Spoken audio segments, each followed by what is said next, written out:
The city of Orlando has dismissed code enforcement complaints against unit owners at the Jackson condos downtown, despite telling 9 Investigates just weeks ago that it had evidence of repeat violations of the city's short-term rental policies. Investigative reporter Carla Ray learned the condo board president was among those who had his units cleared from codes crosshairs and found out he now owns even more units in this building. People in the Jackson condos have been pushing for more than a year for their condo board president to answer accusations to code enforcement that he'd been repeatedly violating the city's short-term rental ordinance. We've been complaining for a year now.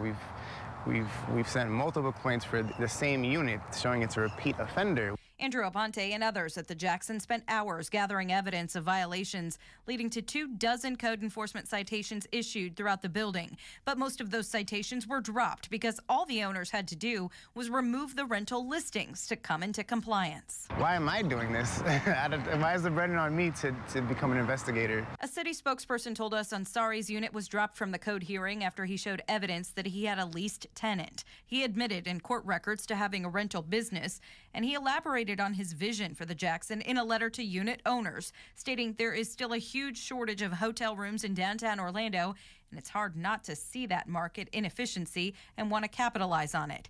And even though short-term rentals under 30 days are against city ordinances and punishable civilly by fine, they also do not violate any laws and are not illegal in the figurative meaning of the word. We tried to question him about it last month. I just wanted to give you an opportunity to explain the letter that you sent out to the residents here. No comment. Thank you very much. Since then, property records show Ansari has taken ownership of 12 additional units in the building through a deed sale with another former board member. That means he has ownership interest of 23 of the 53 units in the building, either directly or through LLCs. Aponte worries that once the dust settles, the short-term rentals will continue. We have ordinances, but we don't have a lot of enforcement power, it seems like. So they're just words on a paper. Since our story first aired, a would-be buyer sent us paperwork showing her purchase of a unit here was blocked by Ansari through the right of first refusal he helped put into place in the building, and an email that he sent her asking if she'd like to be his tenant instead. We reached out to him again for this story, but we did not hear back. In studio, Carla Ray, Channel 9 Eyewitness News.